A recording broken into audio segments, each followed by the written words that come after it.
esa celebración, solamente lo toman como un elemento más que pasa por la vida. Y yo creo que en fechas como la de ayer, en las que se habla tanto del amor, de la familia, de los enamorados, de salir a cenar, de comprar un regalo. ¿Les dieron regalo? Qué bien les fue. Yo creo que también nosotros podemos correr el riesgo de darnos regalos, hacernos una cena, darnos un abrazo y no entender muy bien de qué va el tema del amor y la amistad. Esta mañana yo quisiera abordar el amor desde una perspectiva de utilidad. ¿Para qué nos puede servir a nosotros el amor? ¿Para qué nos puede servir a nosotros estar en una relación? ¿Cómo podemos nosotros aquí, déjeme ver su mano si está casado o casada? El rostro ya se les ve, es la mano. Claro que sí, ya estamos.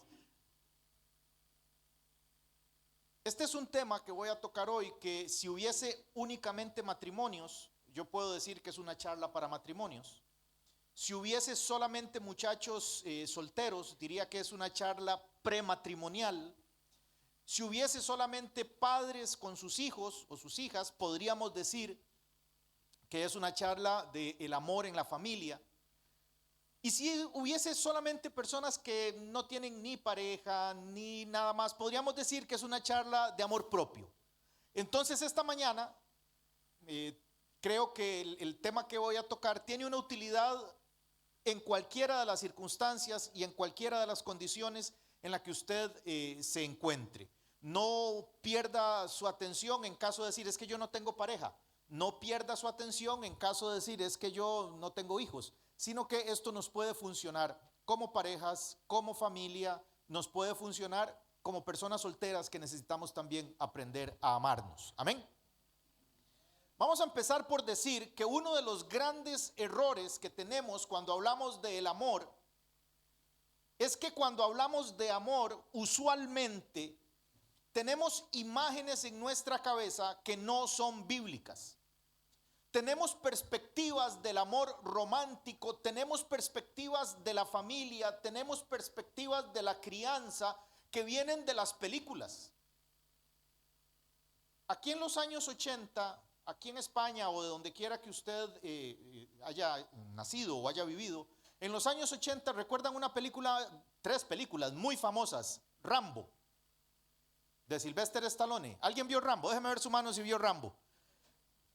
¿Y qué? Las 3, ¿no? Y la 2 es la mejor. ¿Y qué montón de matazones y muchos disparos y armas? Y un tipo solo se logra cargar a todo el ejército ruso en Afganistán. Y qué emoción ver un hombre solo que está haciendo todo esto. Ahora, pregunta a todos quienes vimos Rambo. ¿A quién de nosotros se nos ocurre creer que eso puede llegar a ser real en la vida? Contésteme, ¿sí o no? ¿Usted cree que eso puede ser real? No. Pues cuando vemos películas sobre la familia o cuando desde que somos niños y nos cuentan el final de los cuentos, ¿cómo es el final de los cuentos? Y vivieron felices para siempre. Y vamos con una idea, de que el matrimonio es para ser felices para siempre. Y nos casamos y nos tiran arroz, cosa que dicho sea de paso los cristianos no deberíamos hacer, eso es un ritual de otra cosa, y nos tiramos arroz y decimos y van a ser felices para siempre. Ahora, cuando usted levantó su mano y nos dimos cuenta que la mayoría estamos casados, ¿verdad que sabemos que ese tema de felices para siempre es en el mejor de los casos dudoso? Porque esa es una perspectiva de películas. Y no sé si padres y madres de familia les ha tocado ver una película en la que involucren niños y los niños son súper obedientes y la mamá le dice, ¿y cómo te fue en la escuela, nena? Y la nena le dice, oh mamá, me saqué puras notas excelentes y maravillosas y me han dado un premio. Oh, tú tan simpática. Y yo me quedo viendo los míos y digo, Dios mío, saltan. En las películas las actrices duermen y se despiertan maquilladas y peinadas. En las películas las mamás no se visten como nos vestimos nosotros en casa. ¿Y a quién de nosotros se nos ocurriría creer que eso es real? Pues tristemente a muchos de nosotros se nos ocurre que, si bien es cierto, Rambo no es real, pero que lo que vemos en la tele con respecto a la familia sí es real. Mientras que la perspectiva bíblica, permítame decir esto que pueda sonar golpeante, pero bíblicamente ni el matrimonio ni la familia son para ser felices. Tal vez puede usted decir, ve, un versículo que ya estoy cumpliendo. Eso es un chiste buenísimo, óralo. Bíblicamente el matrimonio, la familia, la crianza no son conceptos egoístas de me voy a casar para ser feliz yo. Son conceptos más bien de vamos a casarnos para crecer. Vamos a casarnos para desarrollar todos los talentos, todas las habilidades. Vamos a casarnos para tú ayudarme a mí y yo ayudarte a ti a ser mejores personas. Vamos a casarnos y vamos a tener una familia para alcanzar metas que yo solo no podría. ¿Sí me estoy explicando? No para ser felices para siempre. Porque en el camino de ser mejor persona hay momentos en los que las cosas van a complicarse, hay momentos en los que nos vamos a sentir decepcionados de la otra persona, hay momentos en los que las decisiones que la otra persona toma nos hieren y hay momentos en los que nosotros herimos a la persona con quien convivimos. De hecho, la escritura llega a decir, leales son las heridas que causa el que ama. Leales son las heridas que causa el que ama. Esto implica que aunque sí amamos, también herimos. También herimos. Herimos con nuestras palabras, herimos con nuestros actos, herimos de muchas maneras. Y yo quiero más bien utilizar hoy, no un cuento de Hollywood, y no les voy a contar una historia de ser felices para siempre. Yo quiero utilizar hoy una familia que fue muy bendecida. Una familia que creció económicamente, se disparó. Una familia que abandonó la idolatría y que tuvo una relación con Dios íntima y cercana. Una familia que recibió promesas extraordinarias. La familia de Abraham y Sara. Yo quiero utilizar esa familia como ejemplo. Y yo voy a tomar algunos episodios. La historia es muy linda. Inicia en Génesis capítulo 12. Y la historia avanza durante varios capítulos. Yo le invito a que ustedes juntos en casa lo estudien. Y vamos a ver algunos principios de esta familia que nos son útiles como pareja, que nos son útiles como familia y que son útiles para nosotros también con nuestros hijos y para nosotros mismos. El primero de ellos lo encontramos en Génesis capítulo 12, versículos del 1 al 5. ¿Les parece si lo leemos todos juntos? ¿Sí? Lo vamos a leer al ritmo que yo cuento. Vamos a ver. 1, 2, 3. Pero Jehová había dicho a Abraham, vete de tu tierra y de tu parentela y de la casa de tu padre a la tierra que te mostraré. Y haré de ti una nación grande y te bendeciré y engrandeceré tu nombre y serás bendición. Bendeciré a los que te bendijeren y a los que te maldijeren maldeciré. Y serán benditas en ti todas las familias de la tierra. Se fue Abraham como Jehová le dijo y Lot con él. Y era Abraham de edad de 75 años cuando salió de Harán. Tomó pues Abraham a su mujer y a Lot, hijo de su hermano, y todos sus bienes que habían ganado y las personas que habían adquirido en Harán, y salieron para ir a tierra de Canaán, y a tierra de Canaán llegaron. El primer principio que yo creo que nosotros debemos entender sobre el verdadero amor, el amor que alcanza promesas, el amor que es útil, no como el de Hollywood, no amor para pasar el tiempo, no amor para pasar el rato, es que es el amor verdadero nos hace estar unidos. Un matrimonio verdadero, una familia que crece, una familia que alcanza promesas, es un matrimonio, una familia, es un grupo de personas quienes están unidos en un solo propósito, unidos en una sola idea, unidos detrás de un mismo objetivo, Dios habla a Abraham. En el versículo 1 del capítulo 12, lo primero que nos dice es que Dios había puesto una palabra en Abraham y le había dicho: levántate, vete de aquí a la tierra que te voy a mostrar. Y Dios desencadena en Abraham una promesa extraordinaria. A un señor de 75 años le dice: te voy a bendecir tanto que en ti, en tu simiente, voy a bendecir a todas las naciones de la tierra. Sabemos que de la simiente de Abraham nació nuestro Señor Jesús y que nosotros hemos sido bendecidos en esa simiente. Amén. Uy, amén, de verdad. Hemos sido bendecidos por la sangre de Cristo. Estamos sentados acá esta mañana porque nuestro Señor nos llamó y nos lavó con su preciosa sangre y perdonó nuestros pecados. Pero ese Señor, ese Salvador, esa persona que murió en la cruz del Calvario, es descendiente de Abraham. Y este señor de 75 años, este señor que aparentemente debería estar jubilado, recibe una palabra en su corazón, y la palabra es: vete de donde vives, vete de Ur de los Caldeos. Abraham vivía en una ciudad que se llamaba Ur de los Caldeos. Ur de los Caldeos era la ciudad más cosmopolita que había hace 7000 años. Era una ciudad extraordinaria. Era una ciudad, se han encontrado tablillas de barro con escritura cuneiforme. Los caldeos en Ur hacían teatro. Los caldeos en Ur tenían poesía. Eran unas personas que estaban súper adelantadas para su tiempo. Y ahí vivía Abraham y recibe una palabra que le dice: vete.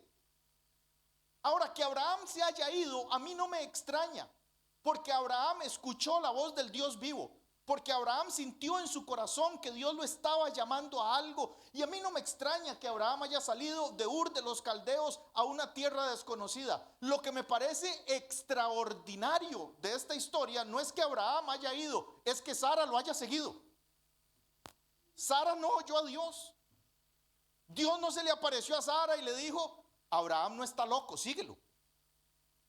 El que recibió la promesa fue Abraham. Pero Sara dijo: si eso es lo que tú sientes en tu corazón que nosotros debemos hacer, lo vamos a hacer, aunque yo no haya oído al Dios ese del que estás hablando. Yo creo que esa tuvo que ser una decisión extraordinariamente difícil para Sara.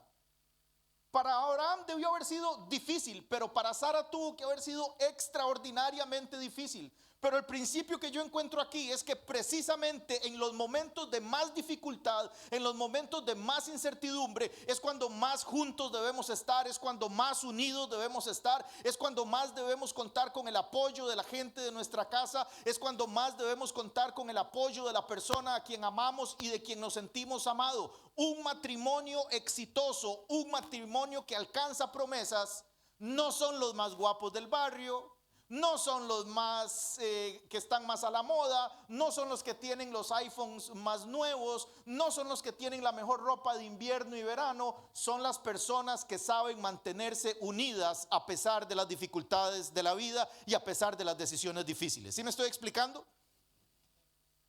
Cuando usted busque con quién casarse, chiquillos y chiquillas solteros, chiquets y chiquetas, les voy a contar un secreto.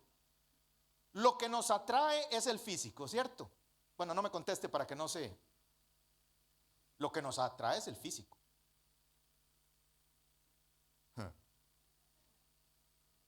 Sí, hay veces que uno va ahí en la calle y ve un algo y uno dice: uy, Dios mío, el alma para Cristo y el cuerpo para mí, porque esto está maravilloso.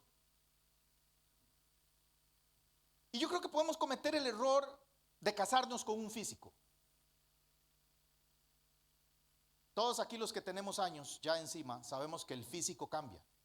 Sabemos que no somos la persona que fuimos. Sabemos que nuestro cuerpo ha cambiado, que nuestro cuerpo se ha deteriorado. Lo tenemos por cierto, y eso es un hecho comprobado con solo que usted vaya y busque una fotografía suya de cuando tenía 20 años y compárela con la de ahora. Y el título se llama: Lo que el viento se llevó. En realidad debemos buscar no a alguien que sea atractivo solamente por su físico. Debemos buscar a alguien que sea atractivo o atractiva para compartir la vida cuando la vida se ponga difícil. Hay personas que son muy guapas, muy bien hechas, pero tienen un humor que cuando la vida se pone difícil, todo lo hacen peor. Hay personas que son muy guapas, son muy bonitos, muy bonitas, con un físico extraordinario, pero son completamente incapaces de darte apoyo cuando la vida se ponga difícil. Y sabemos por un hecho comprobado que en la vida hay dificultades. Sabemos por un hecho comprobado que la vida tiene que ser un proyecto y un propósito para todos. Aquí lo que yo noto es que aunque la decisión era difícil, Sara se une a Abraham. Sara no le dice, no, mire Abraham, muy lindo, muy bonito esa historia que Dios me habló, que Dios le habló, que Dios dijo que nos vayamos, pero yo vivo aquí muy cómoda. Hagamos una cosa, vaya usted y si le va bien me manda un email y me dice dónde vive y yo llego. Aquí lo que yo veo es que hay una unidad, no hay dos personas. En la matemática de Dios, 1 más 1 sigue siendo 1. En la matemática de Dios, 1 más 1 sigue siendo 1. En la matemática de Dios, un matrimonio no es dos personas viviendo dos proyectos de vida diferentes. En la matemática de Dios, un matrimonio es dos personas convirtiéndose en una sola a través de la unidad de propósito. ¿Sí me estoy explicando? Cuando no tenemos unidad de propósito, voy a ponerle un ejemplo muy claro. Imagínense que en la familia se reúnen y dicen, hagamos un ahorro, vamos a ahorrar todos, pongámonos de acuerdo todos a ahorrar, porque vamos a comprarnos un sofá nuevo. Y comienza el proyecto, y comienza a ahorrar. Llega la primera quincena. Y entonces en ese momento dice el muchacho, papá, quiero unas tenis nuevas. Bueno, vamos, que te compramos las tenis, hijo. Bueno, la otra quincena empezamos el proyecto. Ya va a llegar la quincena y van pasando por Bonaire y se queda viendo la señora unas botas y dice, uy, mi amor, yo necesito unas botas. Bueno, compramos botas. La otra quincena empieza el proyecto. Vamos a la otra quincena y ya casi va llegando la quincena y entonces el marido dice, hombre, pero es que un sofá estaría bien, pero es necesario un televisor para sentarse y poder ver bien desde el sofá. Porque ¿para qué sofá sin televisor? Entonces, compremos el televisor, ese nos va a tomar 3 quincenas pagarlo. Y entonces resulta que ya llevamos 4 meses y no nos hemos puesto de acuerdo en cuál es el proyecto. No hay ninguna unidad, no estamos concentrados en nada, no estamos haciendo nada más que viviendo el día a día. Y esa es una familia que no va a alcanzar promesas. No se alcanzan promesas económicas si todos no estamos en la misma sintonía. No se alcanzan promesas físicas si todos no estamos en la misma sintonía. Hace unos años mi esposa fue no le cuenten a ella, ya no le gusta que diga estas cosas, entonces vamos a mantenerlo entre nosotros. Hace unos años mi esposa fue a la nutricionista, al nutriólogo, y le envió una dieta y en la dieta le prohibía comer ajo. Le prohibía comer ajo. Adivine cuál es el condimento que a mí más me gusta. El ajo. Entonces yo sofrío los ajos y me los como. Si estoy haciendo barbacoa, tomo un ajo, lo envuelvo en papel albal, papel aluminio, le meto un trocito de mantequilla adentro y lo siento sobre las brasas. Cuando eso está suave, lo agarro y lo saco y eso es una de las cosas más deliciosas que hay para espantar vampiros y para todo sirve, de lo más bien. Me encanta el ajo y a ella le prohíben el ajo. Yo pude haberle dicho, bueno, de aquí en adelante usted come en McDonald's. De aquí en adelante Taco Bell será su lugar de las comidas y de las cenas. Pero si queremos alcanzar promesas, debemos sacrificar los ajos. ¿Sí me explico el ejemplo? Hay cosas que tal vez te van a incomodar a ti, pero son elementales para la otra persona. Hay cosas que tal vez van a incomodar a la otra persona, pero son elementales para ti. Un matrimonio que se sostiene en el tiempo, un matrimonio que alcanza promesas, es un matrimonio que entiende el principio de unidad. Unidad de criterio, unidad de metas, unidad de propósito. Más adelante en la vida de Abraham, Abraham y Sara salen juntos, salen unidos, salen como familia, salen como matrimonio y pasan algunos años y todavía no tienen la promesa. La promesa que Dios le hace a Abraham y a Sara es que les va a dar un hijo. La problemática es que Abraham tiene 75 años, Sara tiene 65 años y Sara es estéril. Siendo, digamos, las cosas complicadas, Sara es estéril. Además de ser adultos mayores, muy mayores, Sara es estéril y no han alcanzado la promesa. Entonces Dios vuelve a hablar con Abraham en Génesis capítulo 17, versículo 8. Y le dice lo siguiente, me ayudan por favor con la lectura, ¿sí? Vamos juntos. 1, 2, 3. Y te daré a ti y a tu descendencia después de ti la tierra en que moras, toda la tierra de Canaán en heredad perpetua, y seré el Dios de ellos. Muy bien, Dios vuelve a decirle a Abraham, donde estás viviendo va a ser tu tierra en heredad perpetua. Pero resulta que unos versículos más adelante Dios habla de Sara, de su esposa. Y en el versículo 19, lo vamos a leer, me ayudan por favor, Dios le dice a Abraham sobre Sara. 1, 2, 3. Respondió Dios, ciertamente Sara, tu mujer, te dará a luz un hijo y llamará su nombre Isaac, y confirmaré mi pacto con él como pacto perpetuo para sus descendientes después de ti. Ok, ahora que hay un principio completamente nuevo. El primer principio es que Dios habla con Abraham y Sara se une al proyecto. Dios habla con Abraham y Sara se une a la idea. Dios trae una palabra a Abraham y Sara le dice, yo creo que Dios te habló, yo creo que estamos haciendo lo correcto, y también yo creo que aquí hay muchos de nosotros que estamos aquí, que nacimos en otros países, que también pasamos por este proceso. Uno de los dos tuvo una idea, uno de los dos tuvo una necesidad y el otro dijo, aunque yo tal vez estoy un poco mejor, yo creo en lo que estás diciendo. Y vamos a salir y vamos a ir a una nueva tierra. Pero ahora aquí hay otra idea. Ahora la idea es que Dios vuelve a hablar con Abraham y le dice, sí, estás más viejo que cuando te lo prometí, estás más arrugado que cuando te lo prometí, pero te lo vuelvo a prometer. Yo te voy a dar a ti toda esta tierra va a ser tuya.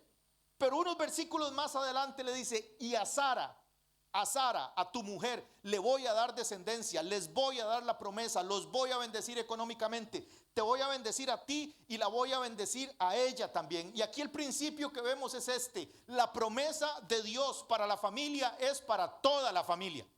La promesa de bendición de Dios no es solo para Abraham, es para Abraham y para Sara también. Y a esto le vamos a decir el principio de la promesa compartida.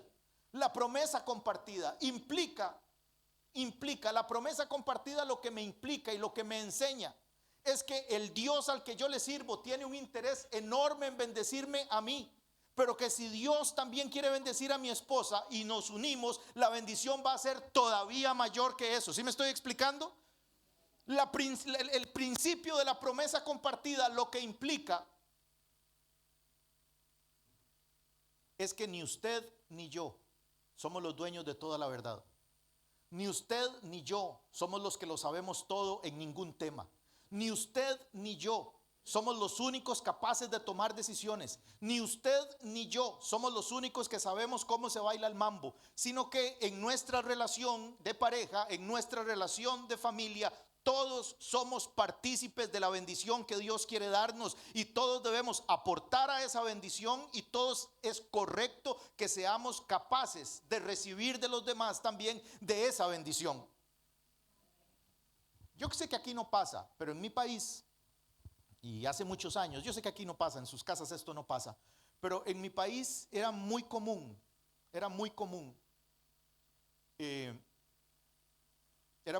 que la señora de la casa tenía que barrer la casa, hacer la comida, servir la comida, lavar la ropa, lavar los trastos de la comida, los platos de la comida, sacar la basura, planchar la ropa que ya lavó temprano, mientras en casa el marido se sentaba a leer el periódico y a esperar que le llamaran que ya estaba la comida. Y si le llamaban tarde, se enfadaba. Bueno, ¿a qué horas va a estar la comida? Yo sé que eso acá no pasa, pero en una familia que funciona según el orden de Dios, en una familia que funciona según lo que Dios ha establecido, la promesa es compartida y por lo tanto también es compartida las obligaciones de la casa. Aunque no les guste. La promesa es compartida y las obligaciones también son compartidas.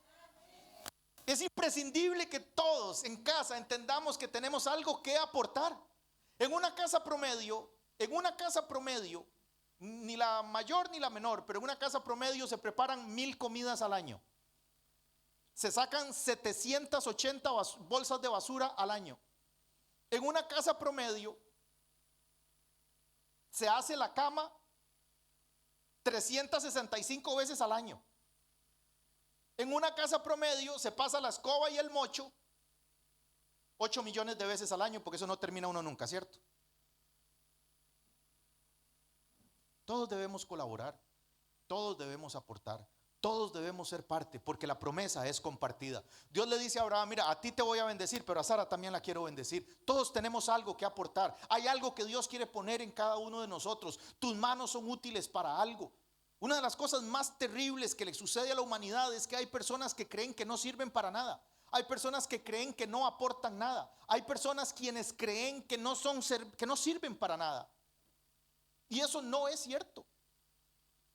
La humanidad ha logrado cosas extraordinarias como seres humanos. Dios nos ha dado capacidades extraordinarias. En este momento, mientras estamos acá sentados invirtiendo este tiempo en aprender cosas del Señor, hay personas que están viviendo en el espacio, en la estación espacial. En este momento los seres humanos hemos logrado que haya personas viviendo en las zonas árticas, en las zonas desérticas. En este momento hay personas que son ingenieros agrónomos que han logrado hacer que el desierto produzca fruto, contando las gotas, cada gota que cae en cierto lugar para producir comida, para producir alimentos. Dios ha puesto una cantidad de talentos y habilidades extraordinarias en cada uno de ustedes, en cada una de ustedes. Dios nos ha bendecido con la posibilidad de crear.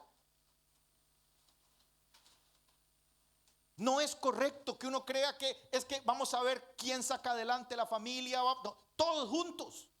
Un matrimonio es un lugar donde cada uno aporta. Aporta para el crecimiento mutuo, aporta para que salgamos adelante, aportan todos, aportamos todos, porque Dios ha puesto parte de la promesa también en usted. Yo no sé si usted puede decir amén y decir: sí, yo soy útil para el Señor, yo soy útil en mi casa, yo soy útil en donde esté. De las peores cosas es gente que cree que no debe hacer u opinar sin darse cuenta de los dones y los talentos que Dios ha puesto. Y avanza el tiempo y todavía no tienen hijo y todavía no son dueños de la tierra. Avanza el tiempo y el señor que empezó con 75 años, en este momento que vamos a leer, ya tiene 99 años. Y avanza el tiempo y la señora que empezó con 65 años ya tiene 89 años.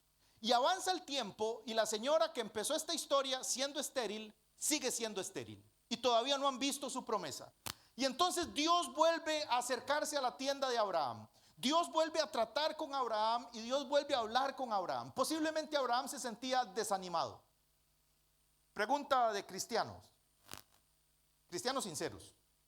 ¿Usted ha orado por alguna cosa en su vida, pidiéndole a Dios algo? ¿Y cómo se siente uno cuando las cosas no se están cumpliendo? Fatal. Como que Dios está bendiciendo a los chinos, que Dios está bendiciendo a los guiris, pero a mí me tiene olvidado. ¿Cierto? Ahora, ¿cómo cree usted que se sentía este señor y esta señora que vivían en una ciudad cosmopolita? ¿Cómo cree usted que se sentían estos dos señores que dejaron atrás una vida cómoda para ser nómadas en el desierto? Porque Dios les dijo: vengan que les voy a dar un hijo. Y han pasado 24 años y no tienen hijo. ¿Cómo cree que se sentían? Los dos. Desanimados. Y Dios interviene una vez más en la vida de Abraham y de Sara. Pero aquí yo quiero hacer una notación. Vamos a leer también los dos versículos, si ustedes me ayudan. Han estado muy colaboradores hoy. Colabore conmigo, por favor. Versículo 5 primero y el 15 después. Dice 1, 2, 3. Y no se llamará más tu nombre Abraham, sino que será tu nombre Abraham, porque te he puesto por padre de muchedumbre de gentes. Hacemos pausa ahí. Abraham significa padre enaltecido, padre orgulloso. Abraham lo que significa es soberbio. Ahora, es un nombre vacío. Es un nombre vacío. Aquí hay sapos en invierno o cuando llueve. Más bien en invierno no. Aquí no hay sapos. No hay sapos, de verdad. Por donde ustedes viven hay sapos. ¿Han visto sapos? Dios mío, aquí en España no hay sapos.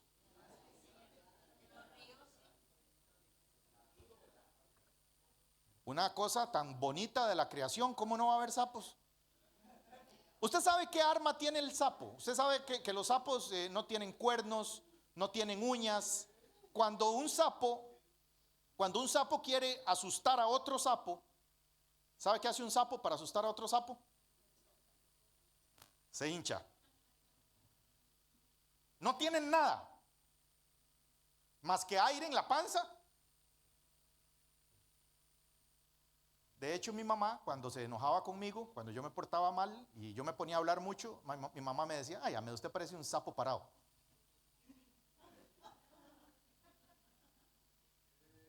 Puro aire y más nada. Parece un sapo parado. Porque traje los sapos a la memoria. Por el aire, el sapo se hace grande sin tener nada. El nombre que Abraham tenía era ese, era padre enaltecido, padre orgulloso, pero no era padre. No tenía un solo hijo. No tenía. Su nombre era puro aire.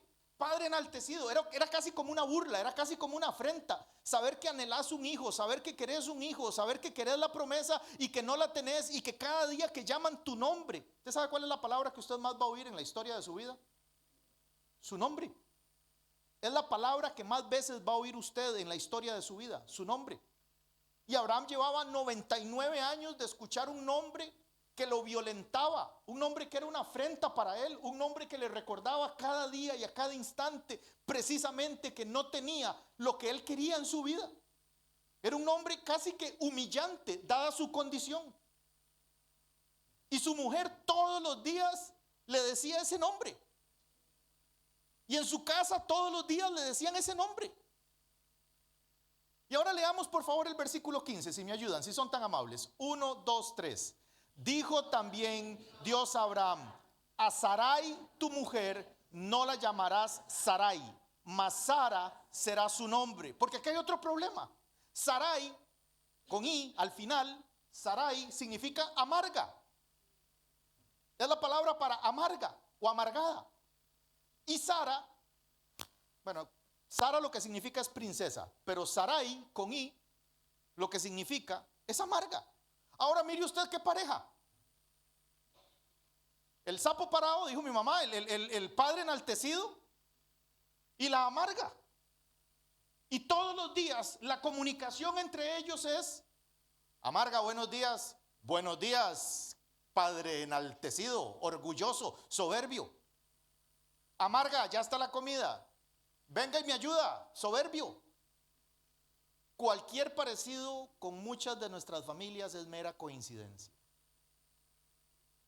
Las peores cosas que salen de nuestra boca usualmente se las decimos a la gente que más cerca tenemos, a nuestra pareja, a nuestros hijos, a nuestros esposos. Y 24 años esta gente lleva la promesa en ellos y no la están viendo. Porque antes que venga la promesa, tiene que haber un cambio en ellos, un cambio de naturaleza que se va a manifestar a través de las palabras. La familia que tiene éxito, el matrimonio que tiene éxito, es un matrimonio que sabe escoger las palabras. Es un matrimonio que sabe escoger cómo se habla. Es un matrimonio que no permite que las pasiones, los enfados o el desánimo dirijan su lengua, sino que la lengua dirige la vida. No la pasión dirigiendo mi lengua, sino mi lengua dirigiendo el bote de mi vida. Esa es la analogía o el simbolismo que usa el Nuevo Testamento, el profeta Santiago, para hablar de la boca y para hablar de la lengua. Dice que la lengua es un timón. Y con ese timón se gobiernan barcos enormes, barcos pesadísimos, barcos que tienen proyectos de unidad, barcos que tienen proyectos como los que estábamos viendo de promesas compartidas, barcos que tienen proyectos extraordinarios, se gobiernan con el uso de las palabras. De hecho, esto es tan importante, créame que esto es tan importante que que la Escritura llega a decir: diga al débil. Si ese versículo lo hubiera escrito un costarricense, ¿sabe cómo diría? Diga al débil, estoy arruinado. Porque cuanto peor hable yo de mí, más lástima produzco, correcto. Y si produzco lástima, tal vez alguien me ayuda. La Escritura es un libro que es un manual para la vida y no un libro de religiones. Y dice: diga al débil, fuerte soy. ¿Qué gano yo diciendo? Cosa que he escuchado aquí en España, esto me ha sorprendido. Aquí voy a hacer un rasgo cultural, voy a contarles. Aquí he oído gente que se dice a sí mismo bruta. El otro día estaba en el supermercado, no voy a decir la marca porque no paga publicidad, pero estaba ahí y había una señora delante mío y como que no estaba pudiendo contar los euros y los centavos y se vuelve y le dice a la cajera, ayúdame, es que yo soy muy bruta. Hermano, con lo que son esas monedas, eso no lo ve nadie. No tiene que ver con ser bruta. Y creemos que hacemos una gran gracia diciendo, es que soy muy bruta, es que soy muy tonta. Creemos que hacemos una gran gracia diciendo ese tipo de cosas sin darnos cuenta que estamos quebrantando un principio bíblico. Diga el débil, fuerte soy. Sin darnos cuenta que cuando nos enfadamos y permitimos que la pasión gobierne nuestra lengua y vamos a hablarle a nuestra pareja en ese estado de enfado, lo que estoy es hiriendo a alguien que es coheredero o coheredera de la promesa junto conmigo. ¿Recuerda el principio anterior? La promesa es para todos. Imagínense que usted pone una empresa. No sé, a la empresa pongámosle un nombre, pongámosle Mi Vida S.A. Tu vida es tu empresa. Y entonces escoges un socio o una socia. ¿Cómo quieres que sea ese socio? Pues parecido a ti, ¿no? Que tenga posibilidades como tú y que sea una buena persona. Pero ¿qué pasa si en cada reunión de empresa de Tu Vida S.A., si cada vez que hay una reunión de empresa, tu socio o tu socia te empieza a ofender y a decirte tonto, bruta? ¿Quién quiere ser socio de alguien que constantemente le ofende y le dice cosas negativas? Nadie. Pues así estaba esta empresa, esta familia a la que Dios quería bendecir. Dios quería darles más, pero tenían un freno. Y el freno era que todos los días se insultaban. Todos los días se decían cosas horribles. Todos los días se decían cosas desagradables. ¿Cómo crees que te sientes tú si cada mañana lo primero que escuchas es amarga? Buenos días, amarga. ¿Cómo crees que te sientes tú si todos los días te están pullando justo en donde te duele? Quieres un hijo y no tienes un hijo y todos los días cuando te dicen tu nombre te tocan el botón del dolor porque no tienes un hijo. ¿Crees que era el estado de estas personas? Ahora mire, estaban en obediencia, hagamos un ejercicio de sí o no. Estaban en obediencia, habían salido de donde Dios los sacó. Estaban en la tierra donde Dios quería que estuvieran. Estaban siguiendo y sirviendo a Dios. Tenían la promesa. Porque todavía hablaban como personas que no habían sido renovadas en su entendimiento. Permítame decirle que aquí hay un principio espiritual poderoso. Si tiene con qué anotar, anote esto, guárdelo, recuérdelo. Le voy a contar un principio espiritual que es poderosísimo. Antes que Dios te lleve literalmente a otro nivel, primero cambia tu forma de hablar.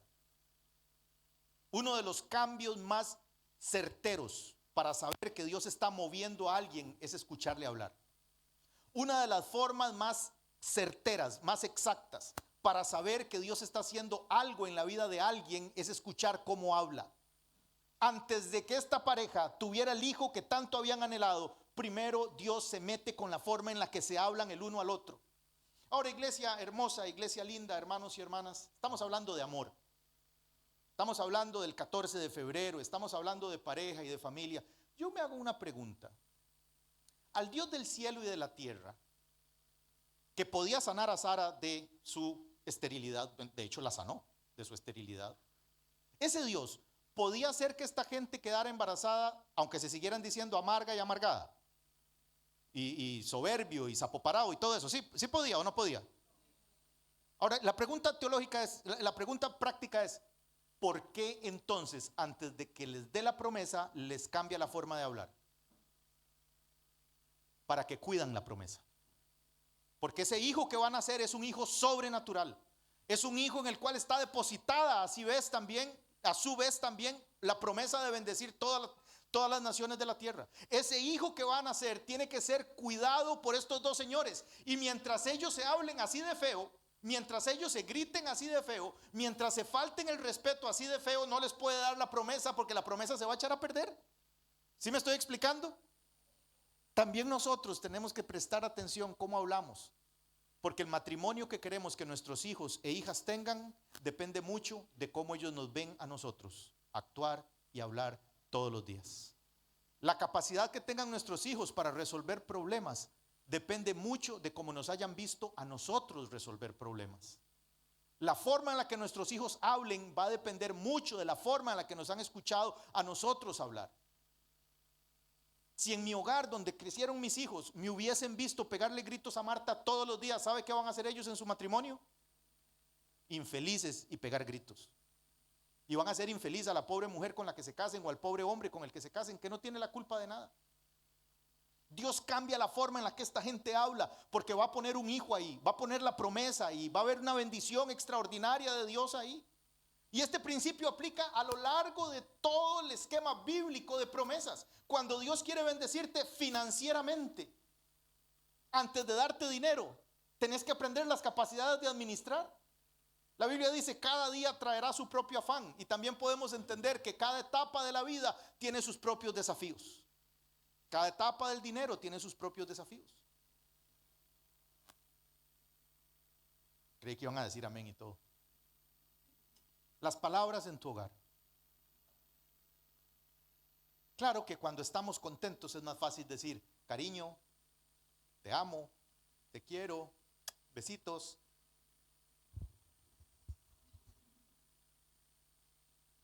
Aquí el tema es cuando estamos enfadados. Aquí el tema es cuando el carburador se explota y se revienta y quedamos enfadados. Aquí el tema es entender que esa persona que tengo al frente, si bien es cierto en ese momento me ha enfadado, pero es coheredera conmigo de la promesa, punto anterior. Aquí el tema es entender que esa persona va a marchar conmigo por la vida. Primer punto, el principio de unidad. Esa persona va a andar conmigo toda la vida. ¿Quiero yo caminar con alguien que me guarde rencor toda la vida? Yo no sé si a usted le ha pasado, yo los veo con una cara de santidad a ustedes, que estoy seguro que no les ha pasado, pero a mí sí. No sé si le ha pasado en un momento de enfado decir algo y después usted dice, ¿por qué yo dije eso? Y ahora, échelo para atrás. Si yo cometo un error con este teléfono y lo tiro al suelo y lo quiebro, mañana voy y compro otro y se acabó el problema. Si le envío un mensaje a Fina y digo, no debí haber enviado ese mensaje, lo puedo borrar todavía. Pero si digo algo, no hay forma de que yo esas palabras me las pueda echar para atrás.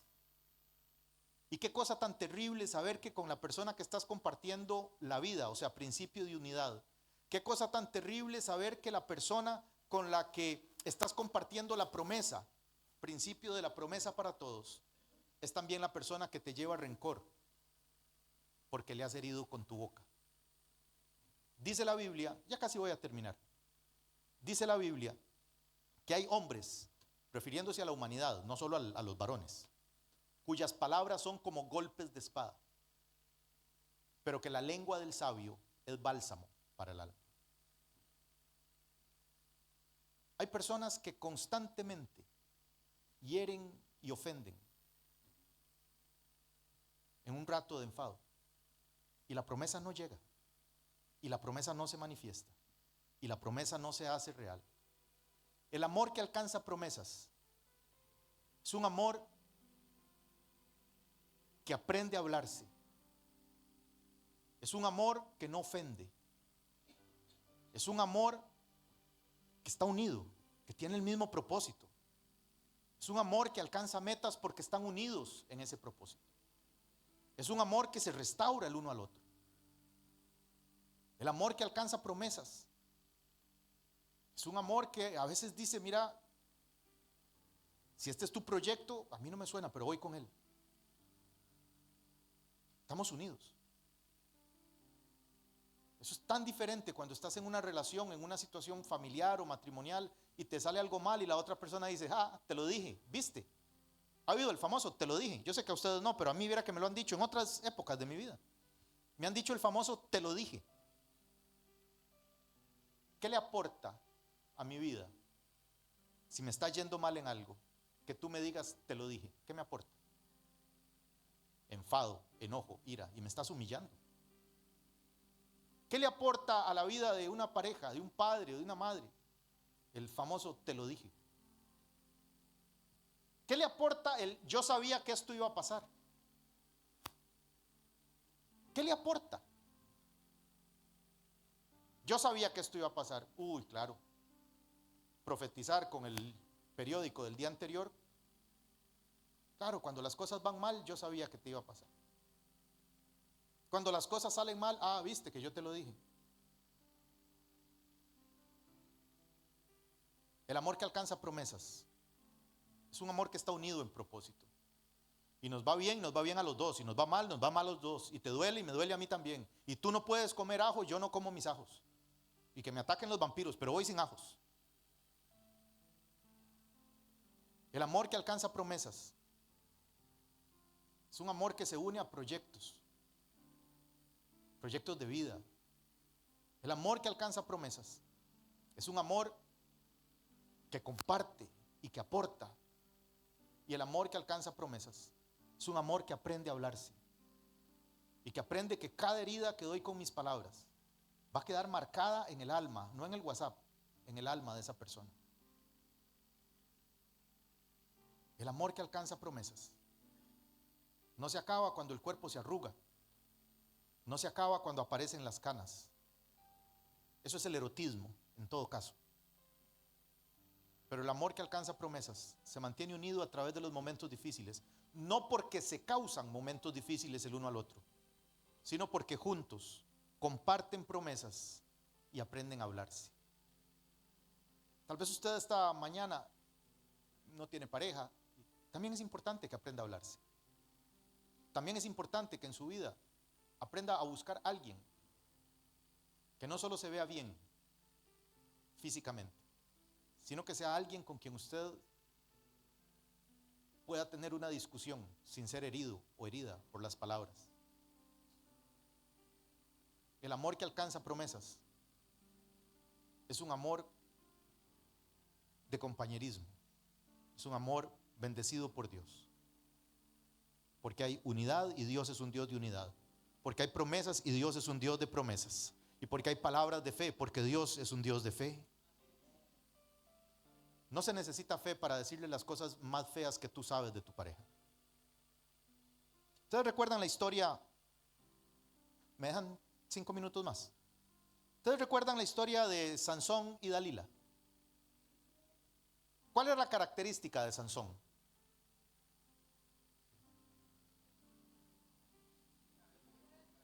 Pelo largo, pero además era extraordinariamente fuerte.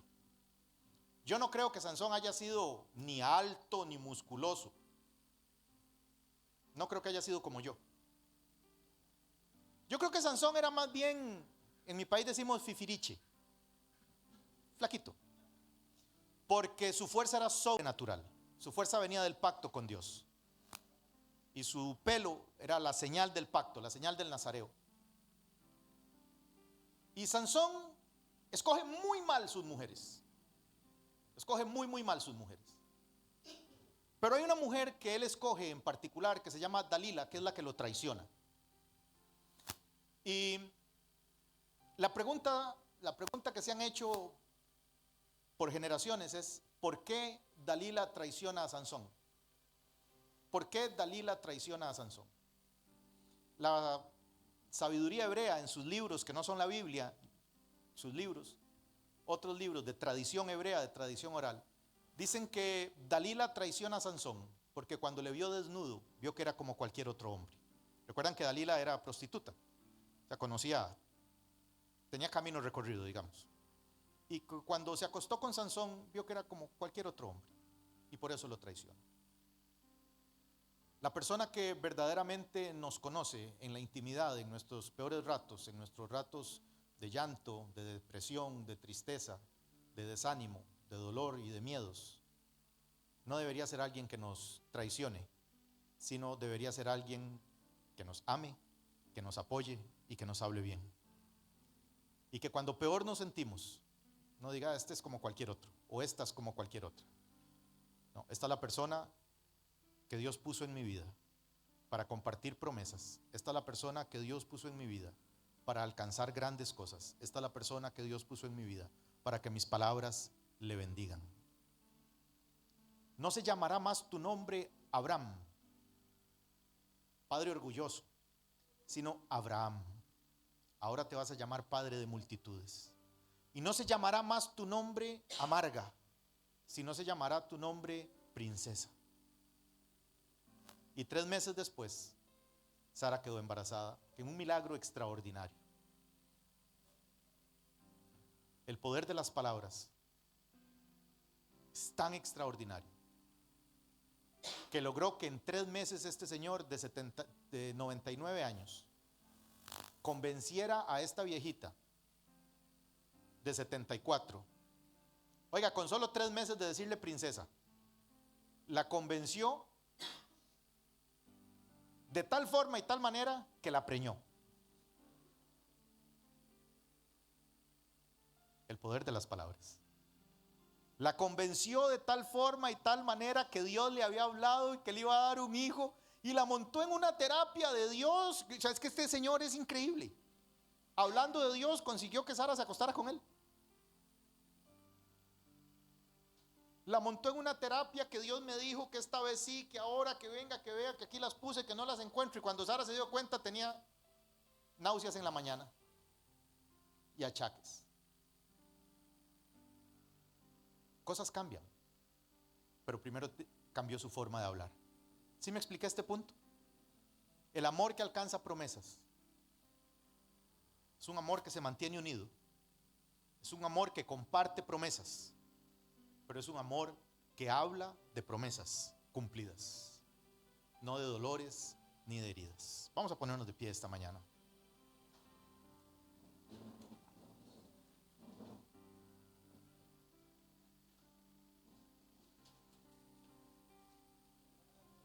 Yo quisiera que usted levante sus manos al cielo y le dé gracias a Dios. Padre, esta mañana te damos gracias, Señor. Señor, te damos gracias por nuestras familias, por nuestras parejas, por nuestros hijos. Señor, quienes aquí aún no tienen una pareja estable en su vida, Señor. Dios, abre nuestros ojos, abre sus ojos para que puedan ver, Señor, las señales positivas que tú marcas en cada uno de los días, Señor, de su camino. Señor, quienes ya estamos en un proyecto de vida, Señor, unidos a alguien que creemos que tú pusiste en nuestra vida y en nuestro camino. Señor, enséñanos a vernos como coherederos de las promesas tuyas. Señor, y también enséñanos a refrenar nuestra boca, Dios, para que nuestras palabras no sean como golpes de espada, sino que nuestras palabras sean bálsamo, Señor, bálsamo de apoyo, bálsamo de ánimo, bálsamo, Señor, que sana y que transforma. Señor, que en nuestros hogares, que en nuestras casas y que en nosotros mismos seamos personas que aprendemos a hablarnos bien de nosotros mismos y que en nuestras debilidades podamos decir, fuerte soy, en el nombre de Jesús. Señor, que podamos discernir entre el enfado humano y el deseo de hacer daño con nuestras palabras. Espíritu Santo, te damos gracias, Señor, porque nos has contado la historia de una familia que contra toda adversidad logró alcanzar sus promesas. Señor, esta mañana oramos para que estos hombres y mujeres que estamos en este país con metas y objetivos, Señor, contra toda adversidad, también podamos ver estas promesas cumplidas. En el precioso nombre tuyo, Jesús. Amén y amén. Esta mañana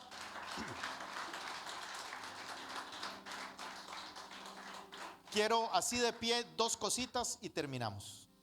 Quiero recordarles que todos los miércoles a las 7 de la noche tenemos estudio bíblico y luego un ratito de oración. Si no ha venido a los estudios bíblicos, le invito. Vamos por la mitad del Apocalipsis. Este miércoles nos toca hablar de una figura del anticristo. Vamos a revisarle la vida al anticristo en Apocalipsis capítulo 13. Le invito a que lo traiga leído, a que lo traiga estudiado, y vamos a ver aquí qué más podemos abarcar. Es el primer anuncio.